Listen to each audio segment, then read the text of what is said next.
Beriin ulang.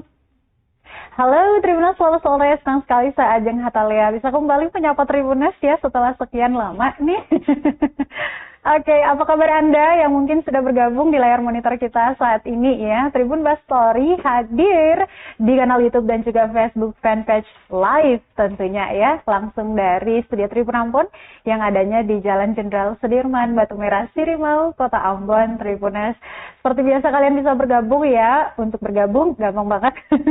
Harus ngikutin dong alur ngobrol kita pada sore hari ini karena kita menghadirkan tema yang tentu saja kece, menarik, penting, seru untuk dibahas, yaitu terkait dengan sistem pencernaan begitu ya Tribunasnya. Ini sebenarnya banyak banget ya yang berhubungan dengan pencernaan ini, penyakit-penyakitnya tuh banyak banget dan gitu ya, kayak udah banyak banget yang ngalamin gitu ya, mulai dari GERD ada, MAH ada, apalagi gangguan pencernaan lainnya, dan satu lagi yang sering banget diabaikan mungkin ya, yaitu wasir atau ambeien. Padahal ini jangan disepelekan. Nah Tribunas, untuk membahas terkait dengan hal ini kita sudah menghadirkan dokter kita, dokter bedah umum yaitu Dokter Idewa Gede Sidan yang selanjutnya akan saya sapa. Dokter Sidan, hai. Selamat siang. Baik dok, thank you banget sudah mau hadir di Tribun Bastory. Karena Tribun Bastory ini dok, kita tuh sering menghadirkan dokter-dokter yang tentunya bertugas di Siloam Hospitals Ambon. Tribunas, kalau kalian yang mengantarkan keluarganya atau mungkin membawa diri ke Siloam Hospitals Ambon pasti udah kenal juga ya sama muka ini. Kita boyong ke dalam studio Tribun Ambon gitu ya. Oke, nah tema yang sudah kita sounding dok di sederet sosial media kita, terutama di Instagram, yaitu tanda bahaya ambeien yang perlu diketahui. Ini seperti yang tadi saya sudah sebutkan di awal, dok. Bahkan di lingkungan kita tuh banyak yang mengeluhkan dan mencurigai hal-hal itu, tapi masih sungkan gitu ya untuk membawa diri karena ya letaknya yang di situ, Tribunas. Untuk lebih jauh membahas terkait dengan hal itu, nanti akan dijelaskan sama Dokter Sidan ya. Nama sebelumnya Dokter Sehat? Sehat. Alhamdulillah. Oke dok, boleh dijelasin dulu dok, sebelum kita melaju ke pertanyaan-pertanyaan kita, apa itu ambeien, dan sebenarnya apa sih yang menyebabkan seseorang itu dia mengidap ambeien? Terima kasih dulu ya sama Fajang dan Most welcome. Ya, jadi sebenarnya ambeien atau wasir, jadi ini istilah awamnya ya. Jadi istilah medisnya itu namanya hemoroid. Ya, hemoroid itu adalah suatu pembekakan pembuluh darah di anus. Ya, itu biasanya karena sering terjadi bendungan di bawah, ya, sehingga itu kan jadi bengkak seperti itu, sehingga sering membawa gejala itu seperti gatal, nyeri, kemudian malah bisa berdarah seperti itu. Oke. Ya. Lalu seperti apa sih indikasi yang bisa dilihat secara atau dirasakan oleh seseorang yang mengidap ambeien tadi? Ya. Jadi saya jelasin dulu dari awal ya. Jadi ambeien atau hemoroid ini itu dibagi secara umum ada dua, ya, ada yang di dalam, ada yang di luar. Nah, yang di luar ini dia bisa langsung tampak dari luar, jadi dilihat aja, diintip aja sudah kelihatan tuh ada benjolannya di luar anus itu ya. Kemudian untuk yang di dalam itu dibagi empat tingkat, ada 4 grade di sana ya. Jadi ada grade pertama, 2, 3, 4. Yang pertama itu biasanya karena gejalanya biasanya karena gatel, nyeri, dah gitu aja. Kemudian yang kedua, itu biasanya sudah mulai ada benjolan. Dan kadang bisa berdarah juga. Ini yang masih di dalam nih ya dok? Ini yang di dalam. Jadi emang di garis besarnya ada 2 ini. Jadi dibedakan. Ya, kemudian yang ketiga, dia ada benjolan, tapi dia bisa keluar. Nah, jadi benjolan yang grade 3 ini sudah melebihi benjolannya grade 2. Makanya dia bisa keluar. Keluar masuk bisa? Iya, bisa masuk keluar pintunya itu. Nah, jadi dia bisa keluar, bisa masuk sendiri. otomatis ya. Jadi ketika ada dorongan dari dalam, dia ikut kedorong keluar, bahkan bisa sampai berdarah, nanti dia masuk lagi. Itu grade 3. Berarti di posisi itu harusnya sudah sangat fatal ya, Dok? Ya, pasti nyeri sekali. Dan yang paling terakhir adalah grade 4. Ketika dia sudah kedorong keluar, nggak bisa masuk lagi karena sudah kejepit. Saking besarnya benjolannya itu, sudah kejepit sama ini udah nggak bisa balik dia. Seperti itu. Itu nyerinya nyeri sekali pasti. Nah, Dok, itu kan kalau diperiksa sama tim medis ya misalnya, jadi bisa terlihat begitu ya. Bagaimana dengan mereka yang masih merasa dulu karena masih takut nih ke rumah sakit ya? Itu kembali ke biasanya dari gejalanya ya. Gejalanya biasanya sering nyeri waktu duduk atau nyeri waktu BAB, itu sebaiknya sudah mulai kita screening, mulailah melakukan pemeriksaan ke dokter-dokter rumah sakit untuk konsultasi seperti itu agar bisa diketahui lebih awal, tuh biasanya lebih baik untuk selanjutnya ya.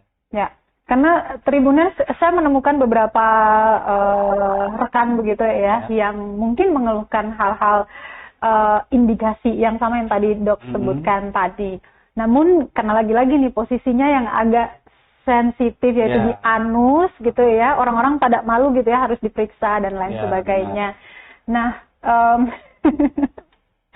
ini Tribuners, kalau kalian punya pertanyaan jangan malu untuk dikirimkan ke comment sectionnya. Ini kebetulan lagi ada Dokter Sidan di sini, nanti bakal kita tanya dan beliau akan menjelaskan seterang-terangnya buat kalian.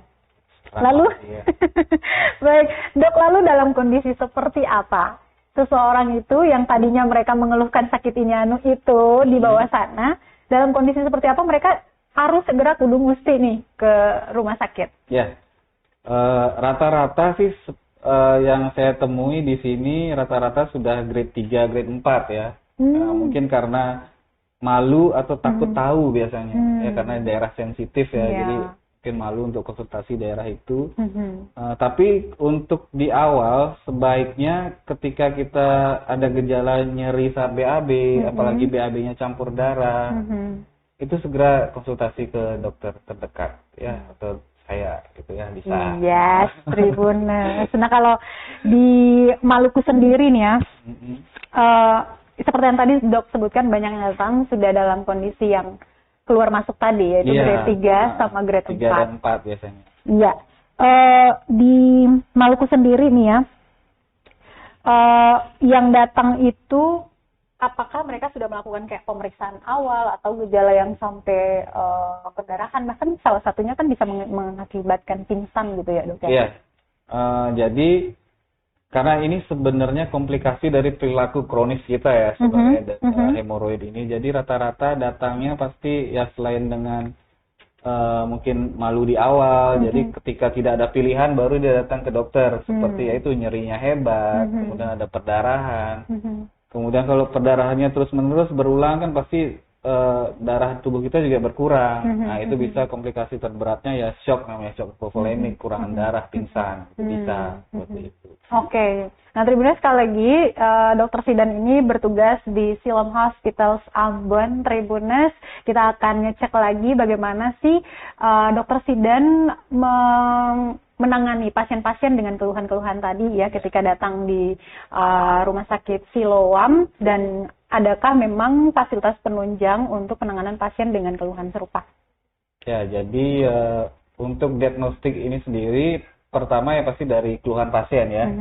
Kita pasti harus perkuat dari keluhan pasiennya dulu yang mengarah ke ambeien atau hemoroid ini sendiri. Jadi yang pertama seperti tadi adanya nyeri waktu BAB, atau nyeri saat duduk lama, kemudian ada BAB yang berdarah seperti itu ya. Kemudian tidak nyaman di daerah anus, itu yang selalu kita tanyakan. Kemudian untuk pemeriksaan dari fisik klinis sendiri, dari inspeksi kita lihat dulu, jadi dilihat apakah tampak benjolan nggak dari luar ini, seperti itu. Ini untuk yang pertama kita membedakan ini hemoroid interna atau eksterna. Kalau sudah kelihatan ini di luar dan dia di luar lubang anus, ya, itu namanya hemoroid eksterna. Jadi dia nggak ada gradingnya dan itu langsung nyeri pasti. Karena dia selalu kejepit di sana. Mau duduk pun pasti kejepit. Betul. Nah, mungkin ada ya di sini ya. Banyak yang udah ketawa nih di belakang layar. Untuk yang nggak kelihatan, untuk yang nggak kelihatan ini dia tergolong hemoroid interna biasanya, ya dari awal. Jadi kalau nggak kelihatan itu pasti bukan grade 4 karena dia paling berat grade 3 karena dia bisa masuk kembali. Seperti itu. Bisa dilakukan pemeriksaan klinisnya. Selain ada colok dubur, ada anoskopi namanya. Jadi kita masukkan alat, kita bisa lihat itu benjolannya di mana, di arah jam berapa. Biasanya ada 3 sumber di sana di anus itu untuk hemoroid interna. Itu kita evaluasi di arah pukul 7, 11 sama 3. Nah, itu ada tiga sumber hemoroid di sana. Alatnya muter tuh. Bisa muter. Iya. Kita bisa gitu. lihat seperti itu. Oke. Tapi kalau sudah kelihatan dari luar, ya udah ini berarti kejepit nih grade 4 sudah ini. Grade 4 sudah berarti Tribuners sekali lagi. Nego lagi itu. Nggak bisa nego lagi. Oke, nanti pertanyaan selanjutnya saya tuh terkait dengan hal itu. Sama mengingatkan ke Tribuners kalian yang mau bertanya, udah jangan malu-malu ya, kita kalau ngomongin pencernaan mah keluarin aja semuanya Tribuners. Baik, sebelum kita melaju ke pertanyaan berikutnya, saya punya fakta dan mitos seperti biasa Tribuners soal kesehatan. Banyak sekali ya fakta mitos yang beredar di luar sana. Jadi daripada kalian mendengar fakta mitos yang menyebar yang kalian dapati belum tentu apa itu fakta ataukah bukan, kita langsung konfirmasi sama Dokter Sidan. Dok, saya punya fakta atau mitos yang pertama nih. Ya. Main gadget di toilet rentan terkena ambeien. Ya, benar. Boleh dijabarkan? Ya, jadi sebenarnya kembali lagi ke faktor risikonya ambeien ya, sebenarnya dari awal ya. Jadi karena sering mengedan, kemudian salah satunya sering nongkrong di WC terlalu lama ya.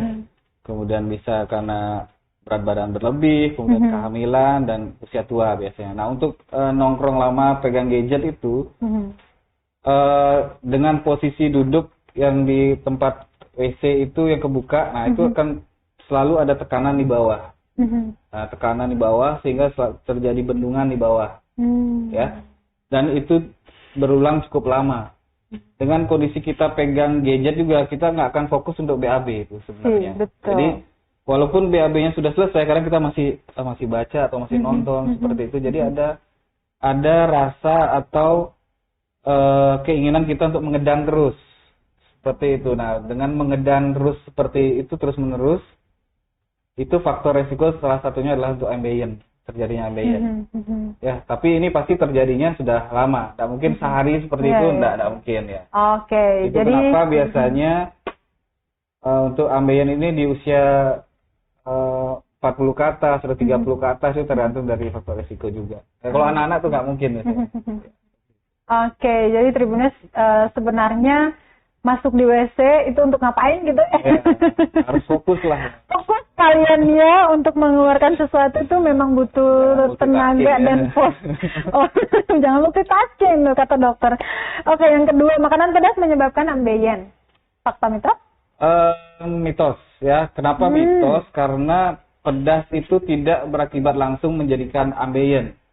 Oke. Ya, jadi justru pedas itu mengiritasi dia. Mengiritasi dari atas ke bawah, dari lambung bisa jadi mah, kemudian baru ke usus kecil, usus besar sampai ke anus.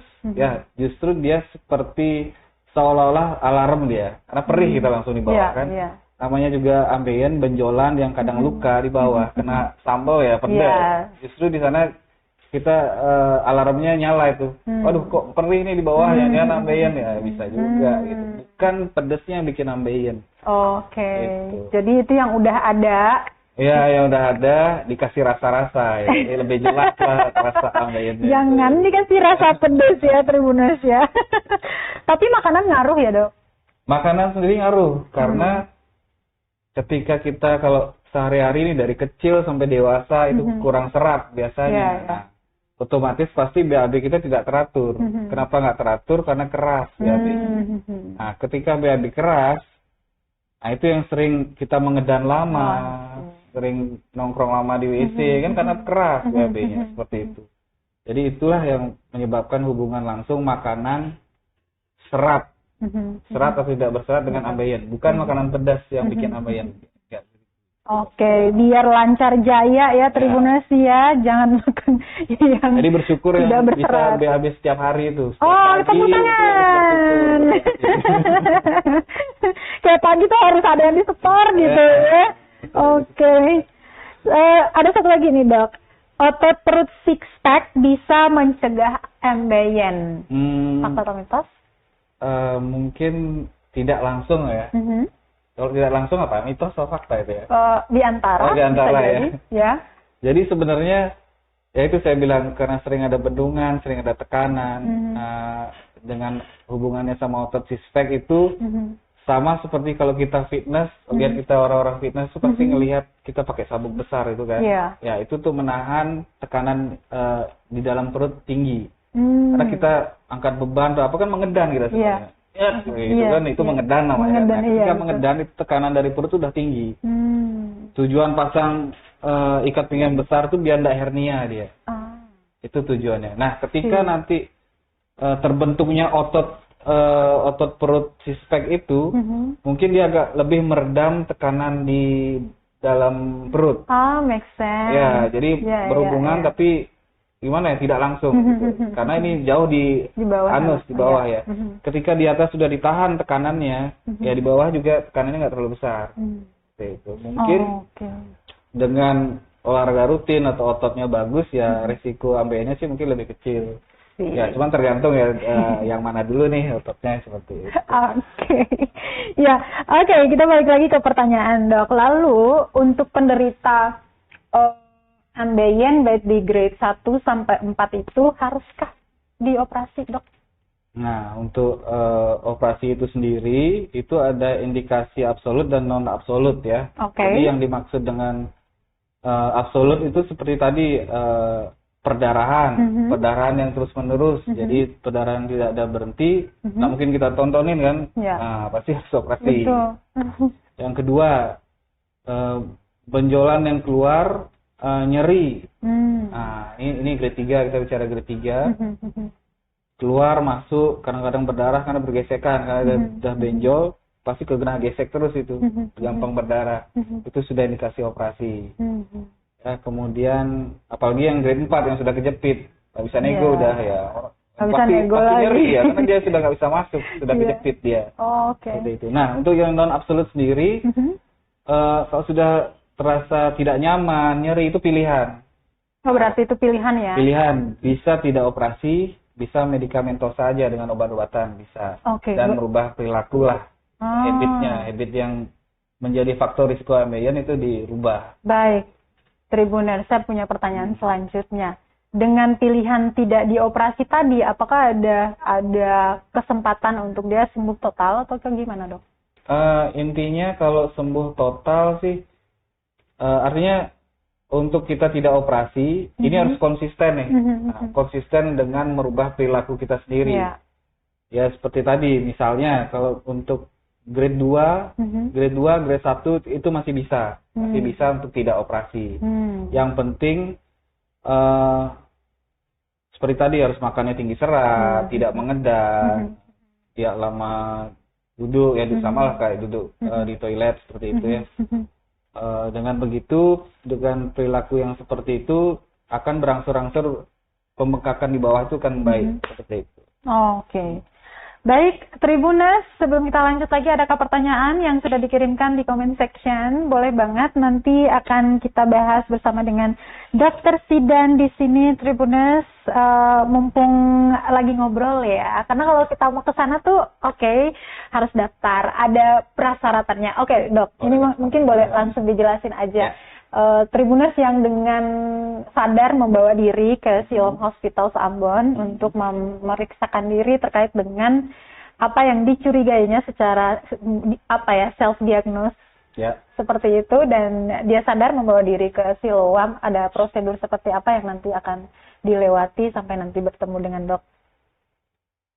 Ini dari administrasi ya? Iya, mungkin ya seperti itu ya. Nggak terlalu ini ya. Kalau administrasi sendiri ya wah ini susah ini ada 2 jalur kan kalau kita ya. Oh iya. Oke. Ya tinggal daftar aja pokoknya langsung bilang di awal mau ketemu sama dokter Sidan gitu boleh ya. Boleh pakai jalur yang mana boleh. Boleh pakai jalur yang mana, yang penting ketemunya sama dokter Sidan gitu ya. Nanti akan diarahkan ke dokter Sidan jalurnya langsung. Bebas, yang penting tujuannya jelas. Iya.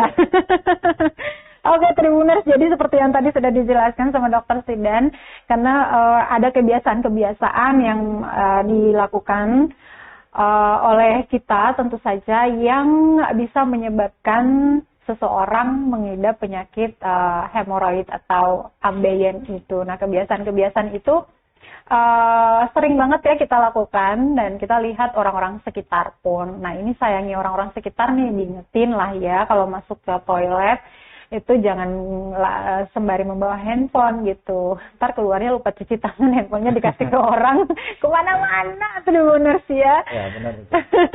Justru handphone itu barang paling kotor sebenarnya. Iya dok, makanya ini kalau saya sendiri pun kalau pulang pasti saya ngelap-ngelap dulu handphonenya gitu ya.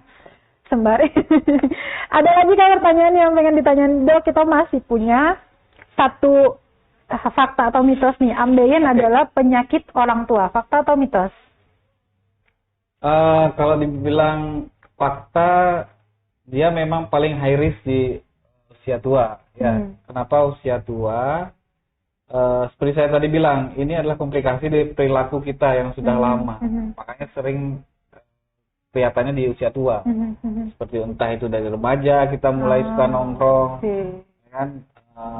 Suka mengejan itu dari remaja, jadi munculnya tuh kan beberapa tahun kemudian.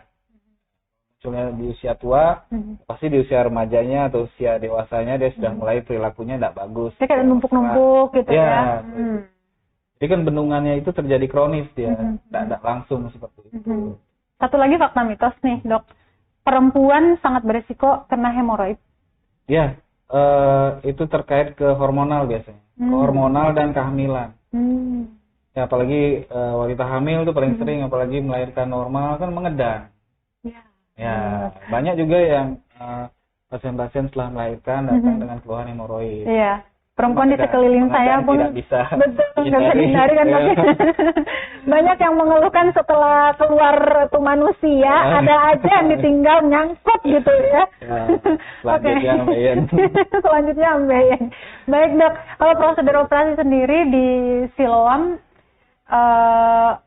operasi saya nggak paham ya bahasanya apa ya, tapi ada yang laser ya dok, ada jadi, yang dipotong gitu. Ya, jadi sebenarnya kalau untuk teknik operasi sendiri itu ada banyak ya sekarang ya, apalagi sudah modern saat ini. Ada yang dijepit seperti karet, ada yang laser, ada yang dicari pembuluh darah utamanya, dan yang paling pertama itu yaitu dengan dipotong langsung. Oke. Yang kerap dokter praktekkan apa? Untuk di sini di Maluku sendiri masih kita menggunakan itu dipotong. Oke, potong ya Tribuners ya. Langsung aja potongnya. Langsung dipotong dok. Ini yang paling penting nih dok ya. Pasca operasi. Iya. Pasca operasi ini kan kadang-kadang kita mikirnya, oh ya udah dipotong gitu ya. Padahal kan ada treatment selanjutnya tuh dok. Boleh dijelasin? Ya, jadi sebenarnya yang paling ditakutkan sebenarnya kan nyeri ya. Nyeri pasca operasi yang paling ditakutkan. Sebelum operasi nyeri, setelah operasi juga masih nyeri. Betul. Sebenarnya bahannya itu sama, maksudnya dari tubuh itu sendiri, dari di mulut, di anus sama mukosa, sama kayak mulut kita sariawan, dikit aja udah nyerinya mengganggu sekali, sama kayak di bawah seperti itu. Namanya kita operasi, kita bikin luka, kita potong, pasti nyeri. Makanya tergantung grading di awal itu. Kalau sudah besar banget itu ya, pasti nyerinya biasanya lebih lama ya. Cuman nyeri itu subjektif juga, nggak semua orang A, B, C itu sama nyerinya. Orang yang tahan nyeri kadang 2-3 hari, 3 hari, 5 hari lah sudah nggak nyeri lagi. Seperti itu.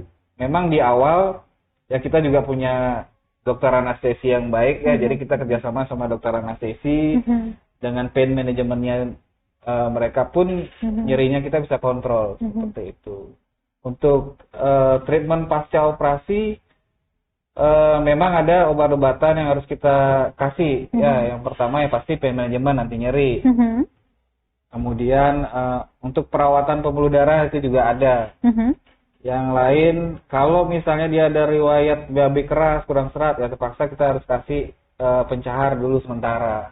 Jadi biar BAB-nya nggak keras, sehingga tidak ganggu luka operasinya. Karena jangan dijahitnya lepas lagi. Jadi yang bikin nyeri itu sebenarnya pasca operasi BAB nyeri. Ada luka di sana, ditekan sama BAB yang keras, ya nyeri lah pasti. Lagi, ya nggak lepas sih, nyeri. Karena ketarik kan dia kayak pintu gitu, buat tutup ya. Ketika dia buka dia ketarik. Itu yang bikin nyeri sebenarnya. Makanya dikasih pencahar dulu biar lembek BAB-nya, biar nggak terlalu keras. Pencahar, penghancur. Ya pelunak. Pelunak, ya. Oke. Penghancur itu jadi diare nggak bagus juga. Oh. Iya, ya kalau diare kan ngeden terus juga, kan rasa nggak tuntas terus, ngeden terus ya. Makanya pencahar itu nggak sembarang juga, harus dikontrol juga, jangan sampai diare. Ya. Cukup sampai lunak aja sudah. Itu aja sih, yang lain-lain untuk menjaga kebersihannya aja. Karena di tempat yang kotor ya, kita bilang luka dilewatin feses atau kotoran, rawan infeksi. Mau metode apapun operasinya ini sama, rawan infeksi seperti itu. Dan itu kenapa biasanya habis BAB, habis cebok itu ada rendam air yang ada antiseptiknya. Itu harus pakai air hangat atau air dingin aja antiseptiknya? Bebas aja. Bebas sih. Ya bebas aja. Okay. Baik, kita meluncur ke comment section. Halo Tribuners yang sudah muncul nih di comment sectionnya. Oke. Oke. Sebentar, saya baca yang mana dulu nih? Baca dulu lah. Ini agak, tolong jangan telepon saya saat ini. Nah ini dok, kalau kita malu nih ya untuk pergi konsultasi untuk saat ini, apa yang bisa dilakukan oleh kita secara mandiri dulu? Ya, jadi tergantung dari yang dirasakan saat ini ya. Misalnya hanya cuma gatal atau mulai nyeri, itu bisa kita perbaiki perilaku dulu lah. Ya, jadi seperti tadi yang sering nongkrong di lama, sering ngedan. Dan itu penyebabnya biasanya karena BAB keras. Jadi mulailah makan makanan yang berserat tinggi. Lebih sering makan berserat tinggi. Jangan daging terus, nggak suka sayur, nggak suka buah. Nah, itu salah satu faktor risiko memperberat nanti. Jika BAB keras, makin bertambah lah gejalanya, makin jelas. Dan makin lama nongkrongnya nanti. Oke, terima kasih Marjuana yang sudah mengirimkan pertanyaan di comment section. Ada lagi, apakah ada resiko ambeien yang dibiarkan terlalu lama tanpa penanganan medis, dok? Ya jelas, pasti beresiko. Kan seperti tadi kita cerita ya. Seperti gradingnya tadi, ya resikonya ya seperti itu. Nyeri, berdarah. Makanya kalau misalnya kita taunya di grade 2, grade 1, grade 2, kalau bisa memperbaiki perilaku itu, mungkin kita tidak sampai ke tahap operasi. Seperti itu. Jadi dengan perbaikan perilaku lah yang utama. Susah memang itu. Ya, itu benar-benar harus dilatih ya Tribuners ya. Pekerjaannya sering lama. Itu makannya nggak teratur, suka gitu kan, karena time is money gitu kan. Betul. Suka makan cepat gitu. Nggak jelas makannya apa, penting kenyang aja. Gitu. Ya penting kenyang aja. Tribuners, nanti kita akan mendengarkan advice atau nasihat dari dokter buat kalian-kalian yang sudah bertanya termasuk dan Tribuners yang lagi stay di layar monitornya. Semoga terjawab ya, terjawab lah ya untuk Kak Gaby dan juga Kak Marjuana tadi. Ini ada Kak Prisya juga yang bertanya terkait dengan kasus wasir memerlukan operasi, tadi udah dijawab sama dokter ya. Nah ini dari Kak Kezia ini nanti akan sekalian menjadi pertanyaan penutup dari saya sih sebenarnya. Masih ada lagi? Oke. Untuk saat ini kita langsung ke dok. Jadi tadi kita sudah bisa lihat ya apa itu wasir atau ambeien, kemudian apa yang menyebabkan seseorang terkena ambeien dan gejala yang ditimbulkan, kemudian pengobatan atau penanganan di Siloam Hospitals Ambon. Ini dok, tolong kasih pencerahan terutama buat anak-anak muda yang kebiasaan-kebiasaannya tadi hampir semua disebutin sama Dok tadi menyebabkan atau memicu seseorang terkena ambeien. Apa yang harus dilakukan oleh seseorang agar terhindar dari penyakit ambeien ini?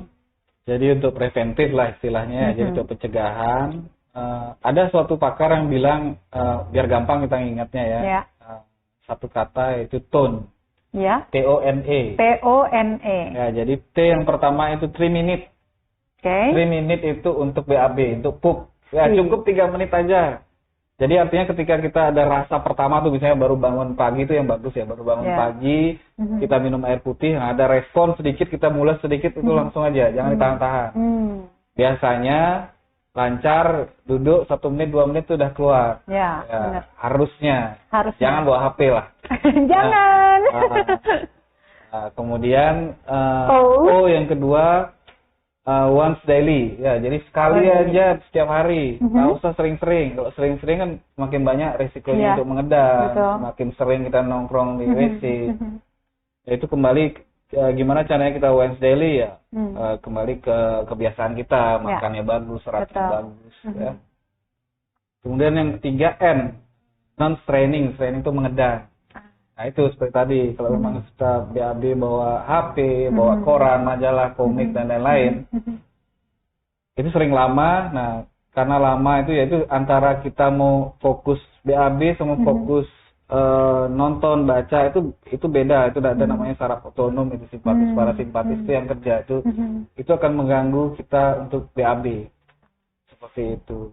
Jadi dengan duduk diam seperti itu, kita fokus ke hal lain, itu ada rasa mengedam terus-menerus, itu akan meningkatkan faktor risiko. Karena memang untuk BAB sendiri butuh fokus khusus begitu ya Tribuners ya. Konsentrasi, BAB itu konsentrasi. Tribuners.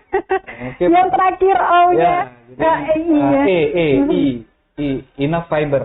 Enough fiber. Jadi kita harus makan yang berserat cukup, seperti itu. Dan dari awal, dari sekarang nonton pun harus mulai perbaiki itu ya. Serat tuh harus cukup, buah, sayur. Kalau nggak suka dua-duanya bisa agar-agar lah apa. Agar-agar ya.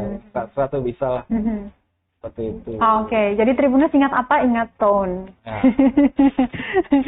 Oke, nah thank you so much ya yang sudah nongkrong di layar monitornya, bertanya dan juga menyimak apa yang disampaikan oleh Dr. Zidan terkait dengan tema kita. Pada hari ini kita membahas terkait dengan ambeien ya. Semoga ini bisa menjadi ilmu yang bermanfaat, pengetahuan yang tentunya bermanfaat buat kita semua, dan jangan pelit-pelit untuk share juga ke kerabatnya, temennya terkait dengan kebiasaan-kebiasaan, dan juga tadi ada advice dari Dr. Zidan terkait dengan tone ya. Oke Dok, thank you so much sudah mau berbagi bersama kita di Tribun Best Story. Untuk membahas tema kesehatan, Tribuners, nanti kita akan jumpa lagi dengan dokter-dokter kecil lainnya, atau mungkin kita akan mengundang lagi Dr. Zidan membahas tema lainnya ya. Tentunya kita ingin buat semua Tribuners kita sehat, menyadari pentingnya menjaga kesehatan, dan kalaupun amit-amit sakit gitu ya, jangan lupa, jangan ragu untuk sekaligus membawakan diri di fasilitas kesehatan. Di Kota Ambon sendiri pun kita punya rumah sakit yang sangat mumpuni dengan tenaga dokter yang luar biasa, salah satunya seperti Dr. Zidan ini, dan juga fasilitas yang kece. Oke Tribuners, pelayanannya mantul. Pelayanan 24 jam. Yes. Baik, sekali lagi terima banyak Dr. Zidan dan Tribuners, kami pamit ya. Dari Jalan Jenderal Sudirman, Batu Merah Sirimau, Kota Ambon. Tribuners, selamat melanjutkan rutinitas Anda kembali, dan amato. Download Tribun X sekarang, menghadirkan lokal menjadi Indonesia.